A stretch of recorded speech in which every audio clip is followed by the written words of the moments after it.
Magandang gabi sa inyong lahat. Um, Gagawa po ako ng video ngayon na puro Tagalog. Um, Dahil gusto ko sanang ipaalam sa inyo ang nangyari sa akin. Um, Mga 3 weeks ago at hanggang ngayon, nakikita ko pa rin yung effects ng nangyari 3 weeks ago at nagpapasalamat talaga ako sa Diyos. So, ang nangyari, na-interview ako sa isang podcaster. Ang pangalan niya ay Ron Cantor. Taga-Amerika siya pero nakatira sa Israel. At ini-expose niya yung mga pastor dito sa Estados Unidos na abusado. Isa sa mga pastor na ini-expose niya ay si Pastor Che An at yung asawa niya na si Sue An. Yun yung unang-una kong mga pastor.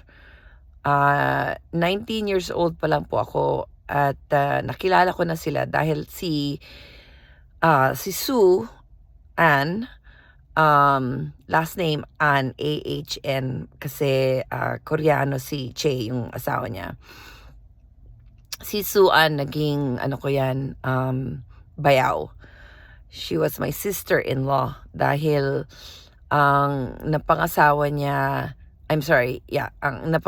ko ay ang kanyang kapatid na si Primo.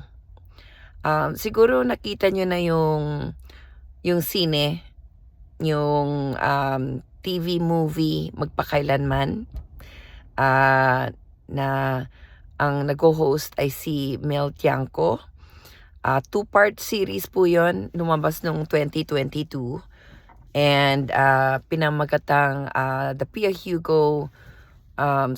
Pascual Hugo story. Part 1 is child's trauma, and part 2 is a mother's triumph. So, marami sa inyo na nandito sa Facebook, mga kaibigan ko sa Pilipinas at pati na din dito sa Estados Unidos, napanood nyo na po yun. So, there's a scene na pinakita ko sa aking pastor, si Sue An, yung babae, ang mga bruises, kasi may nangyaring abusive situation na physical dahil sa aking asawa na hindi niya talaga makontrol yung temper niya. So, it left me with bruises, and so pinakita ko sa kanya yung mga bruises. Sabi ko, hindi ko na kaya kasi ang tagal-tagal ko nang pinagpipray, ang tagal-tagal ko nang sinasabi sa kanila, hindi ko na kaya. Ang sagot lang nila, basta mag-submit ka lang, basta mag-obey ka lang, basta gawin mo lahat ng gusto ng asawa mo at magbabago yan. Pero hindi siya nagbago. Siguro mga 7 years na kami mag-asawa during that time. Kaya talagang nagmamakaawa ako doon sa sister-in-law ko na tulungan mo naman ako. Pero ang sabi niya, uy, wag mong papakita yung mga bruises mo kahit kanino. At kailangan talaga magkayod ka pa mas lalo. Work harder. Mag-obey ka pa mas lalo. Mag-prayer ka, mag-fasting ka. Lahat dapat gawin mo para magbago yung asawa mo. So parang ako ang may kasalanan. Kaya inabuso ako kasi hindi ako perfect. At kailangan siguro dapat maging perfect na lang ako at forgiving and patient and lahat na yun. So anyway, siguro many decades na yan, mga 30 plus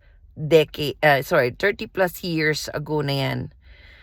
And 3 weeks ago, I was able to share my testimony. Na-share ko yung storya ko doon sa podcast ni Ron Cantor. At alam mo ba nangyari? Ang dami-daming nag-view. 23,000 views na yata ngayon. At ang dami rin nag-comment na napaka-brave ko daw. Kasi yung pastor na yon, si Pastor Chean, at yung asawa niya si Suan, hanggang ngayon nagpapastor pa rin. In fact, apostle sila ngayon. Ang dami na nilang mga churches under them. Sabi nila 70,000. Biro mo yan? Libong-libo ang mga nagiging parang affiliate churches nila all over the world. In fact, yung pastor niyan si Che, he's running for governor ng California ngayong Marso 2026. He's running for governor. So, akala ko talaga ang mangyayari sa akin dahil tinetestify ko yung nangyari sa akin sa aking abusive marriage, tapos hindi nila ako tinulungan. Biglang naging viral yung podcast at ang dami talaga nagsabi sa akin na you're so brave, at alam mo, pinakita mo talaga sa aming lahat na yung pastor na yan hindi dapat maging pastor. Lalo na dapat hindi na siya apostle over other churches. At dapat talaga hindi na siya mag-run for governor. Kasi kung yan ang kanyang attitude sa mga biktima ng domestic violence, then bakit siya magiging governor? Bakit siya magpapatuloy na maging pastor? So, nagpapasalamat talaga ako sa Diyos na after 30 plus years, parang na-vindicate ako. Biro mo yan. Hinintay ko tong panahon na to para talagang mabigyan ako ng hustisya ng Panginoon. So, gusto ko lang i-share itong video na to para ma-encourage kayong lahat, lalo na mga kababayan ko, mga co-Filipinas ko, may co-Pinays na nagsasuffer kayo dahil sa abuse, whether sexual, mental, emotional, physical. Alam mo, ang Diyos talaga ang makakatulong sa inyo. Just keep trusting Him kasi balang araw, mavivindicate rin kayo. At the truth will set you free.